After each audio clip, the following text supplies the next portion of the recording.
अस्सलाम वालेकुम, मैं हूं अरबाब जहांगीर। आप देख रहे हैं मेरा यूट्यूब चैनल असली खबर विद अरबाब जहांगीर। और जनाब, कुछ दिन पहले मैंने आपको बताया था कि किस तरह से बॉलीवुड इंडस्ट्री इस वक्त नीचे की तरफ जा रही है। उसका ग्राफ बहुत नीचे जा रहा है। बड़ी बड़ी सुपर डुपर बजट की फिल्में फ्लॉप हो रही हैं और सुपर फ्लॉप हो रही हैं, डिज़ास्टर हो रही हैं।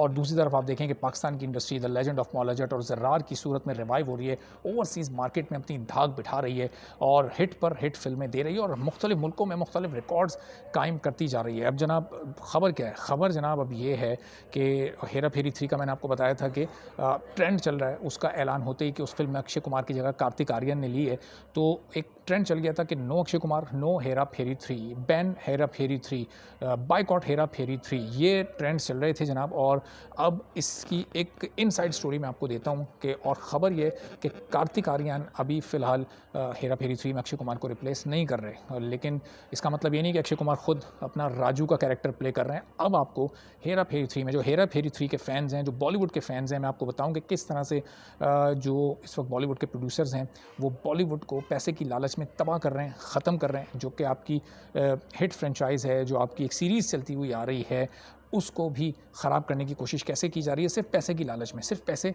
बचाने के चक्कर में। तो जनाब, अब क्या हुआ, स्टोरी क्या है? हेरा फेरी 3 में इस बार आपको राजू का कैरेक्टर नज़र नहीं आएगा, अक्षय कुमार उसमें नहीं होंगे। और जो उस सबसे बड़ी हिट होने की वजह जो कैरेक्टर था हेरा फेरी और हेरा फेरी का, वो आपको इसके 3 को यानी थर्ड पार्ट में, थर्ड इंस्टॉलमेंट यानी हेरा फेरी 3 में नज़र नहीं आएगा। इस कैरेक्टर को बिल्कुल ख़त्म कर दिया गया है। अब इसकी जगह 2 नए कैरेक्टर डाले जा रहे हैं। उसमें से एक कैरेक्टर कार्तिक आर्यन का होगा और एक और कैरेक्टर पर अभी गौर हो रहा है कि वो कैरेक्टर कौन सा डालना है। अच्छा, अक्षय कुमार को क्यों इस फिल्म से आउट किया गया है, वो खुद क्यों ये फिल्म नहीं कर रहे, ये ज़रा मैं आपको बताता हूँ। आपको पता है कि फ़िरोज़ नाडियाडवाला और साजिद नाडियाडवाला ये दोनों भाई हैं और यही दोनों प्रोड्यूस करते हैं जो ये बड़ी फ्रेंचाइज़ है हाउसफुल की और हेरा फेरी 3 की। तो हेरा फेरी 3 में क्या हुआ जनाब के प्रोड्यूसर साहब जब अक्षय कुमार के पास पहुँचे, कई मीटिंग्स उनकी आपस में हुई। और इस वक्त आपको पता है कि अक्षय कुमार इस साल से पहले तक, इस साल तो उनकी सारी फिल्में फ्लॉप हुई, इस साल से पहले तक वो हिट मशीन समझे जाते हैं बॉलीवुड की। एक साल में वो 4-5 मूवीज़ करते हैं और उसमें वो सब फिल्में हिट और सुपर हिट होती हैं। लेकिन इस साल उनका ग्राफ बिल्कुल डाउन हो गया। तो उनकी फ़ीस जो है जनाब, वो बढ़ते बढ़ते अब पहुँच चुकी है 125 करोड़, 125 करोड़, 1 अरब 25 करोड़ रुपए।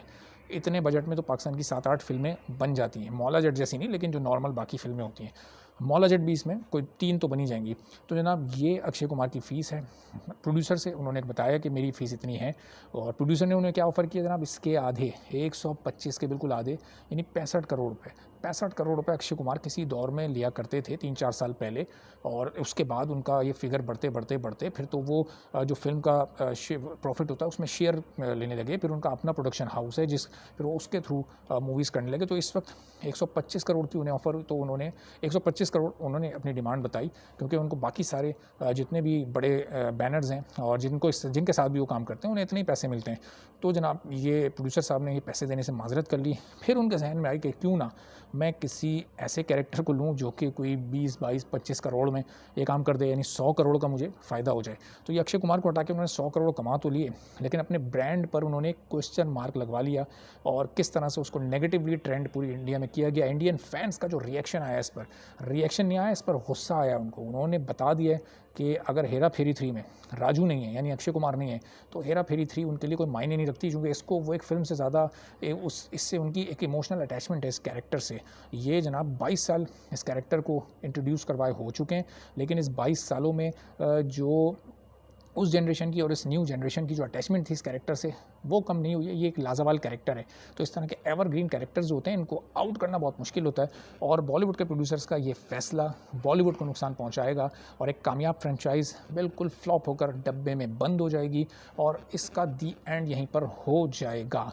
और ज़ाहिर है कि ओवरसीज़ में इसका फ़ायदा पाकिस्तान को पहुँच रहा है, पाकिस्तानी मूवीज़ को पहुँच रहा है, पाकिस्तानी फिल्म इंडस्ट्री को पहुँच रहा है। चूँकि जब बॉलीवुड की back to back flop movies आ रही हैं, तो पाकिस्तानी मूवीज़ को वहाँ पर बिज़नेस करने का बेहतर मौका मिल रहा है। तो इंडियन फैंस, खासतौर पर अक्षय कुमार के फैंस, और इवन अक्षय नहीं, सलमान खान, शाहरुख खान, अजय देवगन और दीगर जितने बड़े स्टार्स हैं, जो ए लिस्टेड स्टार्स हैं, उन तमाम के फैंस इस वक्त बहुत गम और गुस्से में हैं और अपना रिएक्शन वो दे रहे हैं ट्विटर पर। वो मुस्तकिल ट्रेंड चला रहे हैं और बता चुके हैं कि हेरा फेरी 3 को वो नहीं देखेंगे। बन भी गई, आप बना लें अक्षय के बगैर, उसमें पारिश रावल और सुनील शेट्टी तो होंगे, बाकी जिनको भी आप ऐड करते हैं, पहले जॉन अब्राहम और अभिषेक बच्चन, फिर बाद में कार्तिक आर्यन को ऐड करने की बातें हुई, लेकिन कोई रिस्पॉन्स इस पर नहीं आ रहा पॉजिटिव इंडियन फैंस की जानिब से।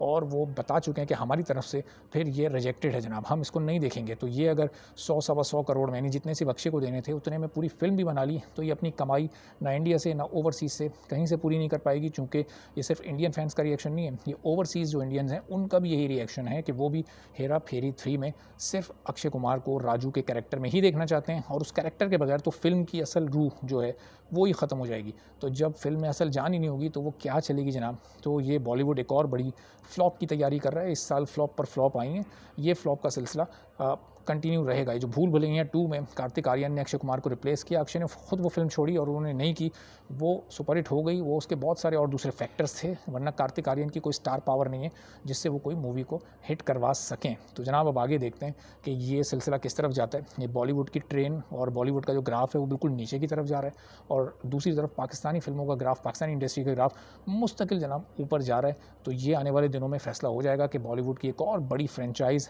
फ्लॉप होने जा रही है, ख़त्म होने जा रही है। वैसे ही इस मूवी का कोई 15-16 साल से इंतज़ार हो रहा था, ये बार बार डिले हो जाती थी, और इसी वजह से डिले होती थी कि अक्षय कुमार बार बार बताते थे कि जो स्क्रिप्ट है वो उनके लेवल का नहीं है, वो उन्हें पसंद नहीं आया, इसका स्क्रीन प्ले इतना मज़ेदार नहीं है, इसलिए वो इस फिल्म में परफॉर्म नहीं कर रहे। लेकिन अब असल मामला खुलकर सामने आया कि जनाब ये फ़र्क था जो 60 करोड़ रुपए का, उसकी वजह से ये तमाम मामला पेश आया है, और इस वजह से अक्षय कुमार इस फिल्म से आप कह लें कि खुद आउट हो गए या आउट कर दिए गए, दोनों में से जो भी सूरत है। बहरहाल इससे नुकसान जो फैंस हैं उनका और ख़ुद इंडियन फिल्म इंडस्ट्री का और पूरे बॉलीवुड का होगा। तो अब देखते हैं जनाब कि आगे सिचुएशन कहाँ जाती है। आपको इस मामले पर मुस्तकिल अपडेटेड रखेंगे। चैनल को आप सब्सक्राइब कर लें, बेल आइकॉन दबा दें ताकि तमाम वीडियोज़ और दीगर तमाम वीडियोज़ भी आप तक फौरी तौर पर पहुँचती रहें। इजाज़त दीजिए, अल्लाह हाफ़िज़।